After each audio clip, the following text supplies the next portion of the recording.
Google just released its Android N beta for public consumption. This has been out in the wild for a little bit now, but Google says it's safe to put it on your phone, so we put it on our phone and we're gonna check it out.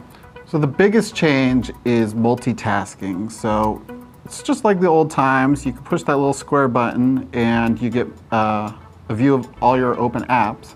There's a new Clear All button if you want to clear all. Apparently this was much requested. People applauded when Google announced the Clear All button. But the most important part is multitasking. So if I'm in an app, like I'm in Chrome right now, if I hold down this button, I get to choose a second app to have side by side. And you see that little warning, the app may not work with split screen. I'm guessing a lot of apps will be tweaked and improved in the coming months before this is actually released, so that they're not going to warn you about that. But it works just fine even with that warning. You can resize this split here. If you want to get rid of an app, you just drag it away. And the other cool little tweak is it's like Alt-Tab for Android. If you double tap this button, it's going to switch between your most recently used app. So if you're bouncing back and forth between two apps, you're not into split screens, you can just double tap. There you go. The other big tweak of Android N is notifications.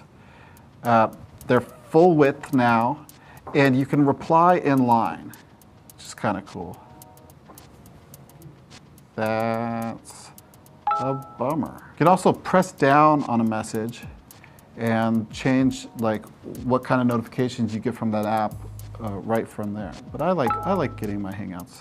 The other thing that's different about the notification tray is that when you drag down, you get these options right here. You don't have to expand, which used to take 2 taps on Marshmallow to get at these quick like toggles for settings. So now it's just really easy to turn on a flashlight. Also, this animation is totally superfluous, but it's really pretty. Look at that. It's just amazing.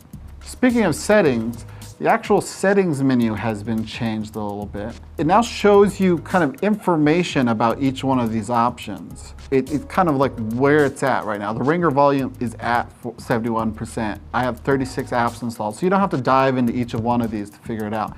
It also recommends settings for you, settings that you maybe haven't used recently and they're missing you. So this wants me to like add a fingerprint, set up email, which makes a lot of sense. You can also just collapse that if you know what you want. Another big change is you can now change your keyboard theme for the default Google keyboard. So you can pick a color like pink or red or blue. You can also pick a photo background. You can turn on and off the keyboarder. So let's check it out. Now we can type on Jake's face. Is that Jake? That's totally Jake. Google's also designed some new emojis for Android N, basically kind of revamped a lot of them.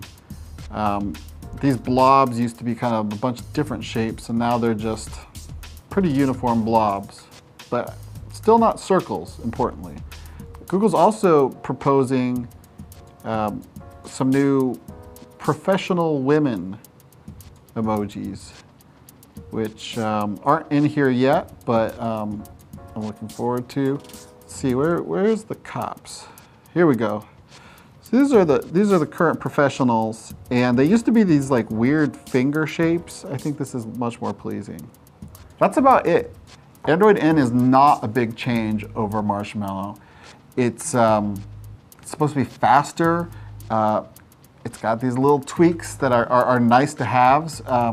There is some stuff under the hood, like there's this new JIT compiler. Apps are supposed to launch faster and run faster. There's Vulkan graphics, which should make games run better and consume less battery. There's also a bunch of VR stuff that's coming, and that's going to require new hardware, and that's kind of a whole program, and it doesn't so far have a lot to do with Android N.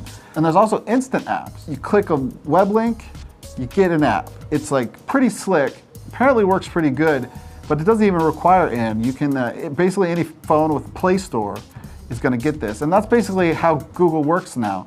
They can't cordon off all their best new features for something like Android N. There's just too few people who have phones that run the newest version of Android. So they just make it available to everybody, and everybody gets to have fun with the new features, and the few people get to have improved notifications and multitasking. Could you text me?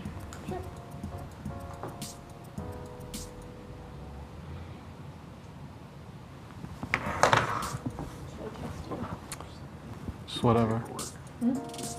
Yeah. I love The Verge. I love my boss and all my coworkers.